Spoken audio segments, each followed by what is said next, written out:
Hey folks, JR, back for another episode of Echoes of Shannon Street Case File. It's going to be episode 100, Ready on the Firing Line, TBI ballistics results. Yes folks, I know y'all been waiting with bated breath for this episode here so we can see what TBI has to say about the firearms. Some of the results from TBI will verify what officers stated when they were giving statements to security squad. So this will be a excellent episode here.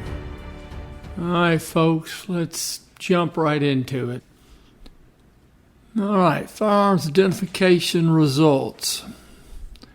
Examination of exhibits 1, 2, 3, 4, 5, 6, 7, 8, 9, 10, and 11 revealed them all to be in operating condition with the safety features functioning. Now we look at the exhibit chart. You can see that exhibit 1 is going to be TAC Officer Summers M16. Number 2 is going to be Rutherford's M16. Exhibit 3 is going to be Hubbard's M16. Exhibit 4 is Watson's M16. Then we've got McNair at number 5, his Remington 12-gauge shotgun. Exhibit 6 is going to be Norton's Smith & Wesson. That's a Model 10, the old blue steel 38 caliber revolver. Then you got Lieutenant Summers with a Model 10 38 caliber revolver. And if you remember, that's the one he borrowed from Tommy Turner. Then you got Russ Aiken, his Model 10 38 caliber revolver. Exhibit 9 is Ray Swill's Model 10. Bobby Hester's exhibit is number 10. That's also, again, a Model 10 38 caliber revolver. And then exhibit 11, that's going to be another shotgun, Remington 870 12-gauge pump. And that's going to be Officer Ray's shotgun. So TBI is saying all the guns function as they're supposed to. Now the first exhibit they cover is number 38. And all they have to say about it is it revealed to be consistent with a lead bullet core. Now, this next one here, this is pretty significant stuff here. The area around the holes in exhibits 47B is the t-shirt worn by Andrew Houston. 47C, which is the jacket worn by Andrew Houston. 48A, which is the jacket worn by Larnell Sanders. 48B is the sweater worn by Larnell Sanders. 49B is the sweater worn by Earl Thomas. 50A, long sleeve shirt worn by Lindbergh Sanders. 52C, which are the blue jeans worn by Michael Coleman. And then 61, which is the Kevlar entry vest that was worn during the entry by the TAC unit. Now, according to TBI, all the holes were microscopically examined and processed chemically for the presence of gunshot residue, and none were found. Now, what that tells you is none of the holes caused by bullets, none of those rounds were fired from a close proximity within 2 or 3 feet. And the gunshot residue, that's what comes out of the barrel of the gun. I'm not a ballistics guy. All I can tell you about guns is I know which end the bullet comes out of. But that does tell you that none of these gunshot wounds suffered by any of the suspects were close contact wounds. They weren't close. When I say they weren't close, they weren't within 2 or 3 feet. You're talking more in the range of 4 or 5 feet or greater distance, which would seem to corroborate what the officers said in their statements, the TAC officers. None of the TAC officers ever talked about any up-close shooting, and this right here would verify it. Also shows that there's no gunshot residue on the vest that was worn, and I believe that was worn by Rutherford, if I'm not mistaken, when he got hit crossing the den. Remember, and got knocked down. Also shows that wasn't up close. And obviously, if you were to find gunshot residue on his entry vest, then that would indicate that shot came from up close. Well, if the suspect's close enough to leave gunshot residue on the vest, then that means the officer was up close, which would tend to maybe make you question the shooting if there were any close contact shooting and no one actually acknowledged it in their statements. This also takes care of the rumors that are always out there that the TAC officers just lined up the suspects against the wall and shot them. We all seen the pictures of that bedroom, at least what pictures I have, and you've seen the diagrams. They give the dimensions.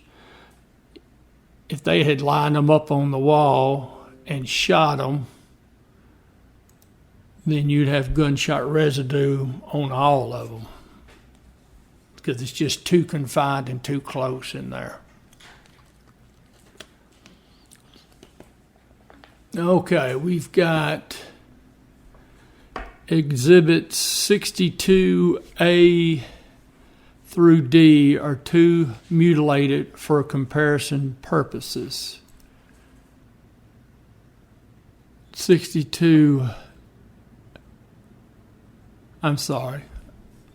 Exhibits 62A through D are too mutilated for comparison purposes. 62A is a leg fragment. 62B is a lead fragment. 62C is one fired bullet. 62D is one fired bullet. So they're too badly damaged for TBI to determine anything about the bullet. Exhibit 63A and 63B are too mutilated for comparison purposes. 63A is a bullet fragment. 63B is a metal jacket fragment. Now, 64A bears the same class characteristics as test bullets from exhibits 1, 2, 3, and 4. Now, exhibits 1, 2, 3, and 4 are all M16 rifles.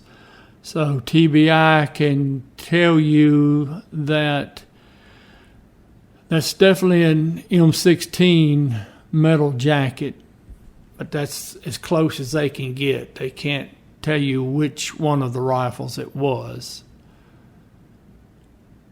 Now, 64B, 64C, and 64D are too mutilated for comparison purposes. 64B is one fired metal jacket. 64C is a metal jacket fragment. 64D is a metal jacket fragment. So all they can say about that is they're probably from an M16, but they can't even say that, and certainly not tell what gun it was fired from. Now, 65A, shot shell wad and pellets. Now, according to TBI, They can tell you that it's a plastic 12 gauge shot shell wad, a 12 gauge fiber shot shell wad, and 7 pellets consistent with the size and weight specifications of alt or double alt buckshot. Now, the TAC unit, uniform patrol, everybody's firing double alt buck, and that's 9 pellets. So they recovered 7 on this one exhibit, but that's all they can tell you about wadding and content. 5B is 2 mutilated for comparison purposes. That's metal jacket fragments and lead fragments. So that's probably an M16. 66A is 2 mutilated for comparison purposes. 66B is a metal jacket fragments and lead fragments. 66B was fired through the barrel of exhibit number 7. So that was from Lieutenant Summers, the pistol that he fired. Which, if you recall, Lieutenant Summers busted out the kitchen window and fired rounds. And we're pretty sure that his round struck home. So I'm pretty sure that that bullet probably came out of one of the suspects. 67 metal jacket fragments and leg fragments, 2 mutilated for comparison purposes. Exhibit 68A and B are 2 mutilated for comparison purposes. That's metal jacket fragments and lead fragments, and then 1 fired simony jacket bullet. That simony jacket would be a 38. Exhibit 69A, 1 fired simony jacket bullet. Same class characteristics as test bullets from exhibit 6, 7, 8, 9, and 10. So they're telling you it's a 38. Exhibit 69B contains 3 fired .223 cartridge cases, 2 of which were fired in Exhibit 2. And Exhibit 2 is going to be Rutherford's M16. And 1 which bears insignificant markings for comparison purposes. So now it doesn't say exactly what part of the house that was recovered from, at least not on this paperwork, but you could actually go back and look at the statement that Rutherford gave, see what parts of the house he said he was in, and that's probably one of his rounds that he fired. So I guess from that you could, if you compared his statement to where those rounds were recovered, you could see if he was accurate in his movements in the house.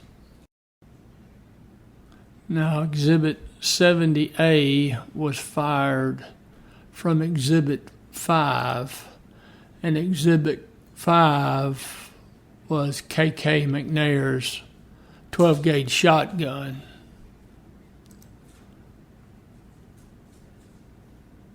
Now, 70A is a Remington Peters 12-gauge double buck shot shell case. So what they did was that's a spent casing from the shotgun. So it's the shot shell, the part that holds the buckshot and the wadding, and so they were able to compare that to the markings from his shotgun, and they can tell that that round was ejected from his shotgun. And if you go back and you compare to where that shot shell that shotgun casing was recovered from, then it would tell you where he was at least at one time in the house. See if that would line up to where he said he was going, where he had been. All right, now that's all we're going to do on this episode. I don't want to try to jam it all in one of them, so we'll probably stop right here and we'll do the rest of it on the next episode. Now, I know some of you are jumping up and down going, JR, where's the smoking gun? Well, the most significant thing I get out of this episode that I, as an investigator, would be interested in was the examination of the bullet holes in the clothing worn by the suspects. Because when I see that there's no gunshot residue on the clothing, that tells me that there were no up-close shots. Because if you start looking at gunshot residue, and that tells you that there probably wasn't an execution-style shooting inside the house. That's what that tells me. That would corroborate what they said in their statements about what happened. All right, folks. We've done enough damage for this episode. We will come back in a week or so and we will finish up with the ballistics, and then we're going to move on to a rather large memo written by the TAC unit from their supervisors, which should be of great interest, since we all know they were very unhappy with how things were conducted. Folks, I appreciate you, and I will see you down the road.